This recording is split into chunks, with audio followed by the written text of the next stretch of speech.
시청자 여러분 안녕하십니까? 경북 동해안 지역은 내일 아침 출근 시간에 비가 시작돼 저녁에 대부분 그치겠습니다. 예상 강수량은 5에서 20mm입니다. 오늘 낮 최고 기온은 포항 26, 경주 29, 울진 20, 영덕 27도를 기록했고 내일 아침 기온은 16에서 19도, 낮 최고 기온은 전 지역이 22도로 예상돼 오늘보다 4에서 7도가량 낮겠습니다. 바다의 물결은 0.5에서 2.5m로 오후에 먼바다에서 점차 높게 일겠습니다. 각종 공사장에서 발생하는 비산먼지 탓에 민원이 잇따르고 있습니다. 이 애매한 단속 법규와 소극적인 행정도 주민들의 불편을 키우고 있습니다. 이규설 기자입니다. 포항의 한 아파트 건설 현장입니다. 산 하나를 통째로 드러내고 건물을 짓기 위해 굴삭기와 덤프트럭이 쉴 새 없이 움직입니다. 주변에는 이미 아파트와 상가가 빼곡히 들어선 상황. 주민들은 아무리 닦아도 흙먼지가 사라지지 않는다며 고통을 호소합니다. 이제 호흡에 있어서 일단 제일 많은 불편을 겪고 있고요. 매장 청소든 판매하는 데 있어서든 숨쉬기가 좀 많이 불편한 그런 점이 좀 있습니다. 중국발 미세먼지에다 공사장 비산먼지까지 더해지면서 공사장 인근 주민들이 겪는 불편은 이만저만이 아닙니다. KTX 포항역사 인근 택지 개발 지구도 땅을 파헤쳐 놓아 거대한 황무지 같습니다. 바람 부는 날이면 사막처럼 먼지가 날립니다. 시청의 하소연에도 뾰족한 방법이 없습니다. 먼지 측정을 하긴 하되 먼지 측정이 많다 적다 이런 기준치가 전혀 없답니다. 현 법상. 그러니까 이게 먼지가 많아도 사실은 어떤 조치를 할 수 있는 방안이 없다는 얘기죠, 한마디로. 애매한 단속 법규도 문제입니다. 대기환경보존법에 따르면 흙을 야적할 경우 최고 높이의 3분의 1 이상 방진벽을 설치해야 하는 규정이 있지만 포항 우연동처럼 산을 깎을 경우에는 해당되지 않습니다. 또 흙을 씻거나 내리는 장소 주위에 물 뿌리는 시설을 설치해 다시 흩날리지 않도록 해야 한다고 나와 있지만 물을 뿌리는 양이나 방법을 구체적으로 명시하지 않고 있습니다.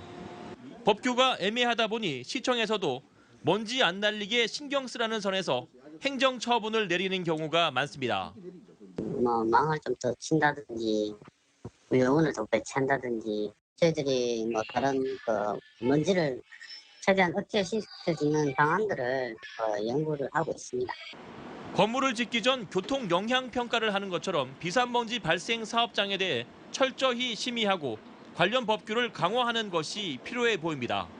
MBC 뉴스 이규설입니다. 울진군 죽변면 봉평해변에 이어 후포면 금읍리 일원을 연안 침식관리구역으로 지정하기 위한 사전 주민설명회가 오늘 현지에서 열렸습니다. 연안 침식관리구역으로 지정되면 침식 방지를 위해 국가가 예산을 투입하고 규사나 바다 모래 채취, 건축물 신증축 등의 행위가 제한될 수 있는데 지난해 8월 울진 봉평과 강원도 삼척 맹방, 전남 신안 대광해변 세 곳이 관리구역으로 지정됐습니다. 한편 울진에서 연안 침식이 심각한 평해읍 월송정 앞바다와 근남면 삼포리 일대는 침식 방지 공사 실시 설계가 끝나고 하반기에 본격 착공될 예정입니다. 경상북도 불법어업 특별기동 단속반은 지난 19일 저정쯤 포항 영일만 신항 3km 해상에서 어자원을 싹쓸이하는 일명 고대구리 어선을 적발했습니다.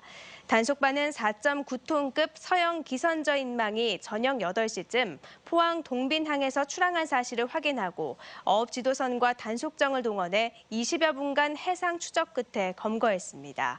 경상북도는 도내에서 고대구리 어선을 적발하기는 10년여 만이라며 취약 시간대에 불법 어업에 대한 단속을 강화하겠다고 밝혔습니다.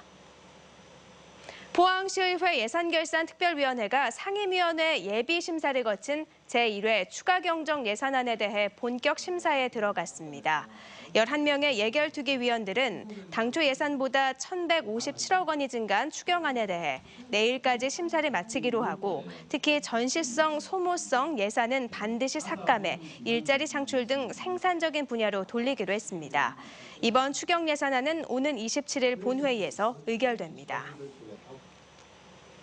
포항 북부경찰서는 포항시청에 취업시켜주겠다고 속여 10여 명으로부터 2억여 원을 받아챙긴 혐의로 전 포항시 무기계약직 공무원 32살 A씨를 구속했습니다.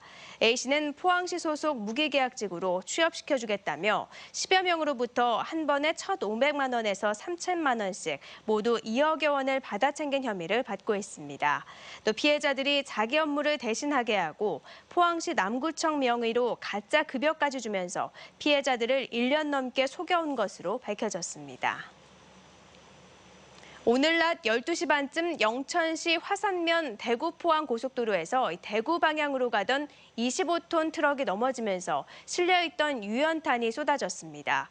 이 사고로 트럭 운전자 32살 권모 씨가 다쳤고 유연탄 제거가 늦어지면서 3시간가량 대구 방면 1, 2차선이 통제돼 심한 교통정체를 빚었습니다. 경찰은 도로에 있던 쇳조각을 보고 급하게 운전대를 돌렸다는 운전자 진술 등을 토대로 정확한 사고 경위를 조사하고 있습니다. 포항시의 대표 특산물인 장기산 딸기가 이달 말쯤부터 보름간 영남권 이마트 31개 매장에서 판매됩니다. 이번에 판매되는 장기산 딸기는 0.5kg과 1kg짜리 각각 3만 개로 모두 45톤이고 판매 시기는 날씨 등에 따라 변수가 있지만 이달 말쯤으로 예상하고 있습니다. 포항시 장기면에서는 470여 농가가 80헥타르에서 산딸기를 재배해 450톤을 수확하는데 올해 소비자 가격은 0.5kg은 7,000원, 1kg은 13,000원으로 내정됐습니다. 경북 신체장애인 복지회 포항시 지부 회원 30여 명은 오늘 포항시청 앞에서 협회 보조금 정상 지급을 요구하며 집회를 열었습니다. 회원들은 포항시가 연간 5천만 원가량 지급해온 협회 운영 보조금을 지난해 하반기부터 지급하지 않아 협회 운영에 어려움을 겪고 있다며 대책을 촉구했습니다. 이에 대해 포항시는 해당 단체가 2차례나 정산서 제출을 요구했음에도 불구하고 지급된 보조금을 제대로 정산하지 않는 등 회계 집행이 불투명해 보조금 지급을 중단했다고 설명했습니다. 경상북도 축산기술연구소가 일반 달걀보다 콜레스테롤 함량이 낮은 청생란의 유전적 메커니즘과 종 특이성을 규명하는 데 성공했습니다. 연구소는 이번에 찾아낸 청생란의 파란색 전이인자를 미국 유전체 정보은행에 등록할 예정입니다. 이번 성과는 과학 분야 권위지인 네이처에 자매지 사이언티픽 리포트에 게재될 예정입니다. 경상북도는 네팔 출신 결혼 이민 여성 5명과 내국인 등 모두 12명으로 구성된 봉사단을 네팔 지진 피해 지역으로 보내 오는 27일까지 봉사활동을 펼치기로 했습니다. 봉사단은 피해 지역 여성을 위해 지난해부터 추진 중이던 빵 공장의 개업식을 돕기도 했습니다. 이상으로 포항 MBC 이브닝 뉴스를 마칩니다. 고맙습니다.